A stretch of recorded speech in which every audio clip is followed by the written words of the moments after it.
आप सभी दोस्तों को दिल की गहराई से नमस्कार आदाब दोस्तों आज की कहानी है शूद्र की प्रेम कहानी। दोस्तों, इस कहानी को सुनकर आपकी आंखें भीग जाएगी। चलिए कहानी शुरू करते हैं। एक गांव के किनारे पर एक माँ बेटी झोपड़ी में रहती थी। माँ विधवा थी तो बेटी कुंवारी। घर में और कोई आदमी न था। बेटी गौरा बाग से पत्तियां बटोर कर लाती तो माँ गंगा भाड़ झोंकती थी। इससे सेर भर अनाज मिल जाता तो दोनों खाकर सो पड़ती थीं। इसी से उनका गुजर बसर हो रहा था। हर माँ की तरह गौरा की माँ को भी हमेशा यही चिंता रहती थी कि किसी तरह उसकी बेटी की सगाई हो जाए। पति के मर जाने के बाद गंगा ने कभी दूसरा घर नहीं बसाया, न ही कोई रोजगार शुरू किया था। तब भी माँ बेटी सुकून से रहती थीं। इस बात को लेकर गांव के लोगों पर माँ बेटी पर संदेह होता था। सबके मन में यही सवाल आता था कि दोनों स्त्रियां कोई धंधा नहीं करती, कोई मर्द भी नहीं है, तो फिर ये इतने आराम से कैसे रहती हैं। कभी इन्हें किसी के सामने हाथ फैलाते भी नहीं देखा। कुछ न कुछ गड़बड़ जरूर है। शूद्रों की बिरादरी बहुत छोटी होती है। 5-10 कोस से अधिक उनका दायरा नहीं होता। आखिर क्या कारण है कि कोई गौरा से शादी के लिए तैयार नहीं होता। गौरा की शादी के लिए माँ बेटी ने साथ कई तीर्थ यात्राएं की। उड़ीसा तक हो आए लेकिन कुछ हल नहीं निकला। गौरा सुंदर और सुशील थी, लेकिन किसी ने उसे कुएं पर हंसते बोलते नहीं देखा था। उसकी निगाहें कभी ऊपर न उठती थीं। उसकी ये हरकत गांव वालों के शक को और मजबूत करती थी। सभी को यही लगता कि कोई स्त्री इतनी सती कैसे हो सकती है। दिन गुजरते गए। गौरा की मां चिंता में घुलती जा रही थी। उधर गौरा की सुंदरता, उसकी जवानी गांव वालों की नजरों में चुभ रही थी। एक परदेसी गांव से दूर नौकरी की खोज में कलकत्ता जा रहा था। 10-12 कोस दूर पहुंचते उसे रात हो गई। उस समय वह एक गांव में पहुंचा था। वह लोगों से किसी कहार का घर पूछते हुए गंगा के घर पहुंचा। परदेसी को देख गंगा बहुत खुश हुई। गंगा में उस परेतसी से उसका नाम पूछा तो परदेशी ने बताया कि उसका नाम मंगरू है। इसके बाद गंगा ने मंगरू का खूब आदर सत्कार किया। उसके लिए अच्छे पकवान भी बनाए। धीरे धीरे दोनों की बातचीत भी बढ़ने लगी। इसी दौरान शादी की चर्चा भी छिड़ गई। मंगरू नौजवान था, तभी उसकी निगाह गौरा पर पड़ी।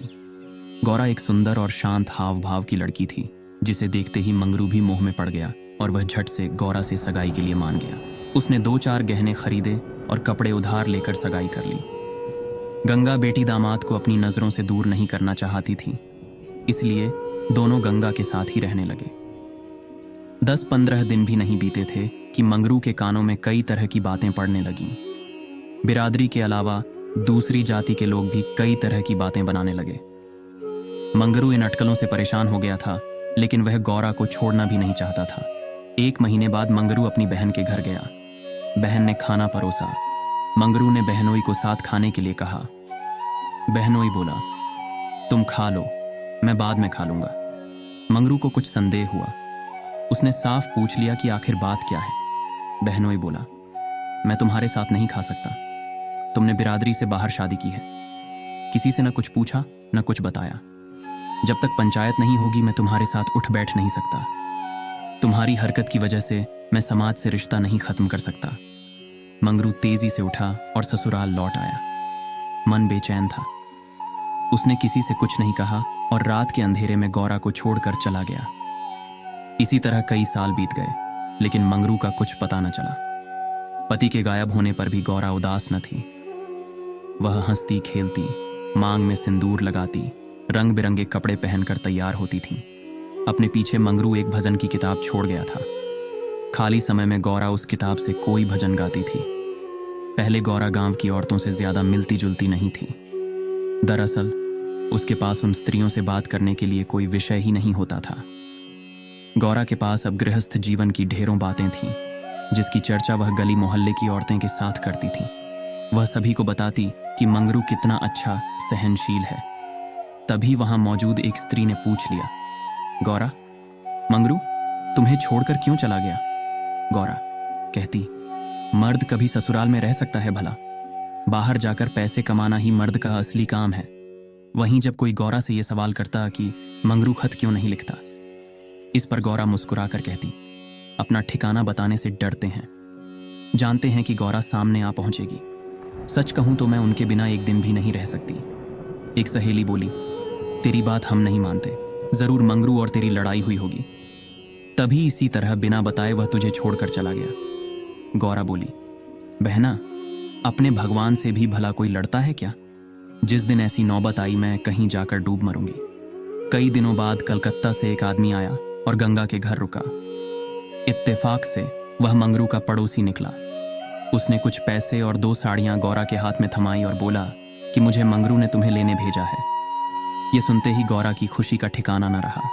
वह फटाफट जाने के लिए तैयार हो गई। गांव की औरतों से मिल आई और सबको अपने जाने की खबर दे आई। बेटी के जाने से गंगा मायूस थी, लेकिन साथ ही खुश भी थी। रास्ते भर गौरा के मन में हजारों अच्छे बुरे ख्याल आते रहे। बीच बीच में उसे अपनी माँ के अकेलेपन की भी याद आ जाती। डर सताता कि बेचारी अम्मा अकेले कैसे रहेगी, सारा काम अकेले करना पड़ेगा। माँ दिन भर रोती रहेगी। इसी सोच में रास्ता कट गया। लगभग 3 दिनों बाद गाड़ी कलकत्ता स्टेशन पहुंची। गौरा का दिल जोर से धड़क रहा था।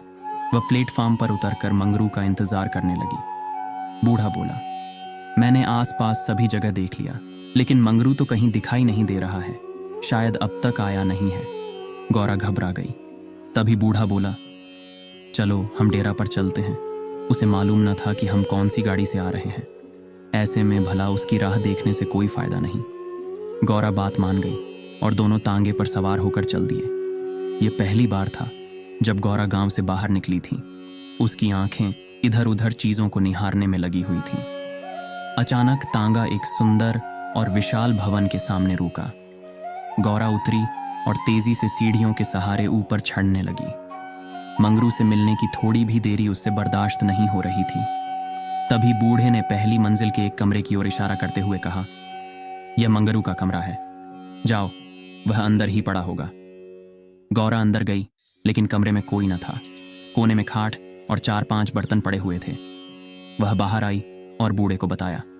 बूढ़ा बोला, मंगरू काम पर गया होगा, शाम को लौटेगा। यहाँ वह किराए पर रहता है। कमरे में मंगरू को न पाकर गौरा थोड़ी मायूस हो गई, लेकिन शाम को मिलने की सोचकर मुस्काई और साफ सफाई में लग गई।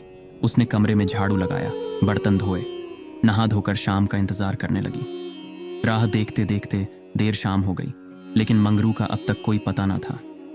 गौरा का मन फिर घबराने लगा। घना अंधेरा छा गया था, परंतु कमरे में एक दीपक तक न था।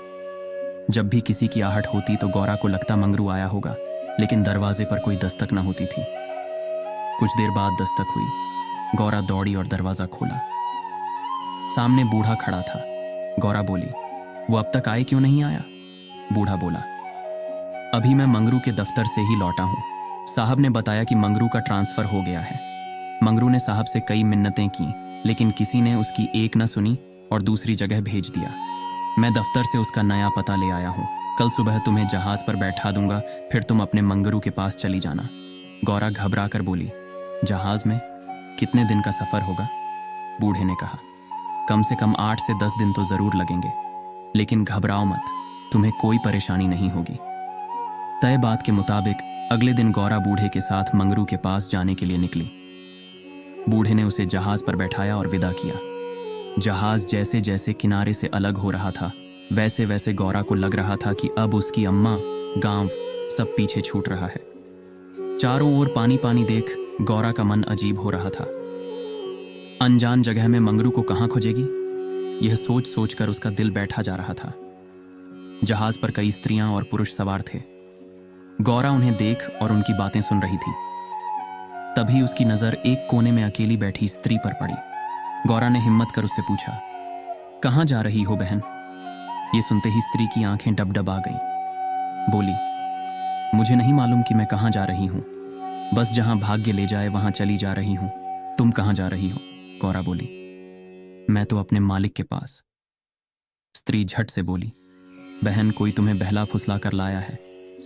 तुम किसके साथ यहां आई? गौरा ने कहा, मुझे एक बूढ़ा ब्राह्मण यहां बैठा गया। मैं तो अपने पति से मिलने कलकत्ता आई थी। स्त्री बोली, किनारे पर जो लंबा दुबला पतला सा बूढ़ा था, जिसकी एक आंख फूली हुई थी, वही? गौरा, हाँ बहन वही। स्त्री बोली, बहन, उसी दुष्ट ने मेरा जीवन बर्बाद किया है। भगवान करे उसकी 7 पुश्तों को नरक नसीब हो। उस कपटी के कारण मैं किसी को मुंह दिखाने लायक नहीं रही। अब जा रही हूं मिस्र देश, वहीं मेहनत मजदूरी करके गुजर बसर करूंगी। ये सब सुनकर गौरा की बोलती बंद हो गई। वह सोचने लगी कि अब क्या करूंगी। उसे अपनी माँ, अपने गांव, सहेलियों की याद आने लगी। कुछ क्षण बाद हिम्मत करके बोली, अब क्या करें बहन? स्त्री बोली, अब यह तो वहां पहुंचने के बाद ही मालूम चलेगा। यह कहते कहते वह जोर जोर से रोने लगी और अपना दुख बताने लगी। गौरा ने हिम्मत दी तो स्त्री ने बताया कि शादी के तीसरे साल में उसके पति की मौत हो गई। पति के ख्यालों के साथ वह किसी तरह जी ही रही थी कि एक रोज पापी बूढ़ा वेश बदलकर भिक्षा मांगने आया। उसने सन्यासी का रूप धारण किया हुआ था। मैं उसके जाल में फंस गई और आज मेरी यह दुर्दशा है। इसने मुझे पति से मिलवाने का लालच दिया। मैं बेवकूफ पति से मिलने की चाह में इस बहरूपिया की बात में फंस गई और इसके साथ चल दी। आगे की कहानी मुझे नहीं मालूम। अगले दिन जब मुझे होश आया तो मैं घर भी नहीं लौट सकती थी। स्त्री की बातें सुनकर गौरा को समझ नहीं आ रहा था कि वह क्या प्रतिक्रिया दे। वह बिल्कुल मौन हो गई थी। मंगरू से मिलन का सपना एक झटके में टूट गया था। गौरा को इस हाल में देख स्त्री बोली, भगवान पर भरोसा और साहस रखो बहन। हिम्मत पाकर गौरा बोली, मुझे अब तुम्हारा ही सहारा है। मैं और तुम दोनों अब साथ ही रहेंगे। स्त्री कुछ न बोली। दोनों एकटक नीले आकाश की ओर निहारने लगी। कई घंटों बाद जहाज किनारे पर पहुंचा। सभी यात्री उतरने लगे। तट पर मौजूद एक आदमी सभी यात्रियों के नाम लिख रहा था।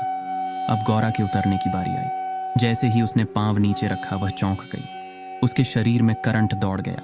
वह जड़ बन गई। न कुछ बोल पा रही थी और न ही पीछे से आवाज दे रहे यात्रियों की बात सुन रही थी। ऐसा लगा मानो दुनिया रुक गई हो। गौरा के सामने वह दृश्य था जिसकी उसने उम्मीद छोड़ दी थी। तट पर खड़ा व्यक्ति जो यात्रियों के नाम लिख रहा था वह कोई और नहीं बल्कि मंगरू था। गौरा इस क्षण 7वें आसमान पर थी। उसकी खुशी छिपाए नहीं छिप रही थी। मंगरू ने अपना हाथ आगे बढ़ाया। गौरा ने प्रतिक्रिया न दी। इतने में यात्रा के दौरान मिली स्त्री ने गौरा को कोहनी मारी। गौरा लड़खड़ा गई। मंगरू ने उसे थाम लिया। स्त्री, क्या हुआ? इस आदमी को पहचानती हो? गौरा बोली, बहुत अच्छी तरह से। ये ही तो वे हैं जिनसे मिलने के लिए मैं घर से निकली। स्त्री बोली, अच्छा तो ये तुम्हारे पति हैं। अब तो तुम मेरे साथ ना आओगी, मुझे भूल जाओगी। गौरा बोली, क्या ऐसा भी हो सकता है भला? तुमने मुझे सहारा दिया है। मंगरू इन दोनों से दूर अपने काम पर लगा हुआ था। वह यात्रियों से जानकारियां जुटाने में व्यस्त था। गौरा कोने में खड़ी मंगरू को निहार रही थी। कुछ देर बाद उसका काम खत्म हुआ और वह गौरा के पास आया। मंगरू, तुम कौन हो? क्या नाम है तुम्हारा और कहां से आई हो? गौरा मंद मंद मुस्काई और बोली, गौरा, नाम है हमारा मदनपुर, बनारस से आए हैं। मंगरू ने उसका हाथ थाम लिया और आंखों में आंसू लिए बोला, भला तुम यहां आई कैसे? गौरा ने उसके आंसू पोंछे और चौंक कर बोली, तुमने ही तो बुलावा भेजा था सो मैं आ गई। मंगरू को समझ नहीं आया कि गौरा क्या कह रही है। उसने बोला, मैंने कब बुलावा भेजा? भला मैं तो पिछले 7 सालों से यहाँ कैद हूँ, चाह कर भी घर नहीं जा सका। गौरा घबरा कर बोली, तुमने बूढ़े को नहीं भेजा था मुझे लाने के लिए? मंगरू बोला, बिल्कुल नहीं। गौरा का मन छोटा हो गया। उसने इस जवाब की आशा न की थी। गौरा गुस्से में बोली, मैं कल ही यहाँ से चली जाऊंगी, मुझे तुम पर बोझ नहीं बनना। मंगरू बोला, अब तुम यहाँ से अगले 5 सालों तक नहीं जा सकती गौरा, यही यहाँ का नियम है। गौरा बोली, ठीक है फिर, मैं अलग रहकर अपना पेट पाल लूंगी, लेकिन तुम पर भार न बनूंगी। मंगरू बोला, तुम मेरे लिए कभी बोझ नहीं हो सकती गौरा। तुम सती हो, देवी हो। जिस बूढ़े आदमी ने तुम बहकाया उसी ने मुझे भी यहां भेजा है। आओ मेरे साथ, मेरे ठिकाने पर चलो, वहां आराम करना, फिर आगे बातें होगी। ये स्त्री कौन है तुम्हारे साथ? गौरा बोली, ये मेरी सहेली है, यात्रा के दौरान जहाज पर मिली। इसका यहाँ कोई न है अत, ये मेरे साथ ही रहेगी। मंगरू मान गया। तीनों लोग पैदल चल दिए। तभी सामने से 2 लंबे चौड़े शरीर के आदमी आते दिखाई दिए। मंगरू के पास आकर दोनों आदमियों ने बोला, आज से ये दोनों औरतें हमारी। मंगरू के क्रोध का ठिकाना न था। मंगरू चिल्लाकर बोला, ये दोनों मेरे घर की स्त्रियां हैं, इन पर आंख तक न डालना। दोनों आदमी ठहाके लगाकर हंस पड़े। मंगरू का गुस्सा और बढ़ गया। तभी एक आदमी गौरा की ओर बढ़ा और उसका हाथ पकड़ने की कोशिश करने लगा। मंगरू चिल्लाया, छूना मत वरना अच्छा नहीं होगा। दोनों आदमी सहम गए और बाद में देख लेने की धमकी देकर आगे निकल गए। मंगरू, गौरा और उसकी सखी आगे बढ़ गए। मंगरू बोला, इसलिए मैं कह रहा था कि ये जगह तुम जैसी औरतों के लिए नहीं है। अचानक सामने से एक अंग्रेज आ पहुंचा। उसने मंगरू से कहा, जमादार, ये दोनों औरतें आज से मेरे कोठे में रहेंगी। मंगरू ने हाथ जोड़ लिए, बोला, साहब, ये मेरे घर की औरतें हैं, इन्हें जाने दीजिए। अंग्रेज बोला, झूठ मत बोलो तुम। गौरा की ओर इशारा कर उसने कहा, इसको हमारी कोठी में भेज दो। मंगरू कांप गया और ना में सिर हिलाने लगा, लेकिन तब तक अंग्रेज आगे बढ़ चुका था। साहब की बात पर अमल करना जमादार का काम था। मंगरू समझ नहीं पा रहा था कि वह क्या करे। आखिरकार रास्ता खत्म हुआ। सामने मजदूरों के रहने के लिए मिट्टी के घर बने थे। बाहर दर्जनों की संख्या में स्त्री और पुरुष बैठे थे। सभी गौरा और सखी को गंदी नजरों से घूर रहे थे। किसी तरह नजर बचाकर मंगरू दोनों औरतों को घर ले गया और खुद दरवाजे पर बैठा रहा। दोनों स्त्रियां कमरे के भीतर अपने भाग्य को कोसती तो मंगरू दरवाजे पर बैठा रखवाली करता रहा। किसी तरह रात बीती। अगले रोज दिन किसी तरह कट गया। रात के तकरीबन 10 बजे दरवाजे पर दस्तक हुई। मंगरू निकला तो देखा सामने सिपाही खड़ा है। सिपाही बोला, चलो, तुम्हें साहब ने बुलाया है। मंगरू बोला, भाई, तुम हमारे देश के आदमी हो, मुझ पर मुसीबत आन पड़ी है, मदद करो। जाओ, साहब को कह दो कि मंगरू घर पर नहीं है। सिपाही बोला, ना बाबा, वह बहुत गुस्से में है, मैं ऐसा कुछ नहीं कह सकता, तुम साथ चलो। मंगरू के पास कोई चारा न था। वह सिपाही के साथ निकल गया। मंगरू को सामने देख साहब जोर से चिल्लाया, वह औरत कहाँ है? कल तुम उसे मेरे कोठे पर क्यों नहीं लाए? मंगरू ने हाथ जोड़ लिए और बोला, वह मेरी पत्नी है साहब। साहब बोला, वह दूसरी कौन थी फिर? मंगरू, मालिक, वह मेरी बहन है। साहब गुस्से में बोला, हम कुछ नहीं जानते हैं, तुम उन दोनों में से किसी एक को लेकर आओ, जल्दी। मंगरू साहब के पैरों में गिर गया और रोने लगा, लेकिन साहब का दिल नहीं पसीजा। उसने आदेश दिया, जल्दी एक स्त्री को लेकर आओ वरना तुम्हें कोड़े पड़ेंगे। मंगरू कोड़े खाने को तैयार हो गया। साहब नशे में था। उसने ना सोचा न ताव। हंटर निकाला और कोड़े बरसाने शुरू किए। मंगरू की चीख निकल आई। साहब उसे लगातार कोड़े मारता रहा, लेकिन वह अपने घर की औरतों की इज्जत देने को तैयार न हुआ। उसने अपने प्राण त्यागना बेहतर समझा। इधर गौरा और सखी कमरे में बैठे मंगरू की राह देख रही थी। उन्हें क्या पता कि मंगरू पर क्या बीत रही थी। अचानक किसी के चीखने रोने की आवाज सुनाई पड़ी। कान लगाकर सुना तो कलेजा मुंह को आ गया। यह मंगरू की आवाज थी। गौरा दौड़कर दरवाजे पर पहुंची। मंगरू की आवाज सुनकर उससे रहा न गया तो आवाज के पीछे दौड़ गई। फाटक खुला था। गौरा कोई है आवाज देने लगी, लेकिन जवाब न मिला। वह अंदर जा पहुंची। सामने मंगरू खुले बदन लहूलुहान हुए खड़ा था और अंग्रेज उस पर चाबुक बरसा रहा था। गौरा से यह सहन नहीं हुआ। वह दौड़कर मंगरू से लिपट गई और बोली, इनके बदले जितना चाहो मुझे मार लो, लेकिन इन पर दया करो। अंग्रेज खुश होकर गौरा से बोला, तुम यहां मेरे पास रहोगी तो मैं इसे छोड़ दूंगा। गौरा बहुत असहाय महसूस कर रही थी, कुछ न बोली। वहीं मंगरू दर्द से कराह रहा था। जिस साथ के लिए वह यह सब कर रहा था, उसकी आंखों के सामने वह उससे छूट रहा था। गौरा ने दिल पर पत्थर रखकर कहा, मुझे तुम्हारी शर्त मंजूर है, लेकिन अपने पति के स्वस्थ होने के बाद मैं तुम्हारे पास आऊंगी। अंग्रेज बात मान गया। उसने मंगरू पर अत्याचार बंद किया और सिपाही को उसे अस्पताल में भर्ती कराने का आदेश दिया। मंगरू को अस्पताल ले जाया गया। गौरा भी उसके साथ थी। इलाज के दौरान गौरा एक क्षण के लिए भी मंगरू के सामने से नहीं हटी। 4 दिनों के इलाज के बाद मंगरू ने आंखें खोली। तय शर्त के मुताबिक अब गौरा को मंगरू का साथ छोड़ अंग्रेज के पास जाना था। यह उसे मंजूर नहीं था। ऐसे में उसने मरना बेहतर समझा। अस्पताल के बाहर नदी की धार बह रही थी। गौरा जाकर उसमें कूद पड़ी। आनन फानन में एक अस्पताल कर्मचारी दौड़ा मंगरू के पास आया और गौरा के नदी में कूदने की सूचना दी। मंगरू की आंखों के सामने अंधेरा छा गया। उसे कुछ समझ नहीं आया। दौड़कर नदी के सामने पहुंचा और छलांग मार दी। जीते जी जो कभी साथ नहीं रह पाए, अब वे दोनों परलोक की यात्रा में साथ जा रहे थे। दोस्तों, शूद्र कहानी से हमें यह सीख मिलती है कि व्यक्ति को अपना मन साफ और सच्चा रखना चाहिए। किसी कार्य को करने के पीछे यदि आपकी नीयत नेक होती है तो नियति आपके साथ कभी बुरा नहीं करेगी। दोस्तों, मिलते हैं ऐसी दिल को छू लेने वाली अगली वीडियो में। तब तक आप अपना और अपने माता पिता का ख्याल रखिए। अगर कहानी अच्छी लगी हो तो हमारे चैनल फैक्ट ऑफ स्टोरी को सब्सक्राइब करें, लाइक करें, कमेंट करें। धन्यवाद।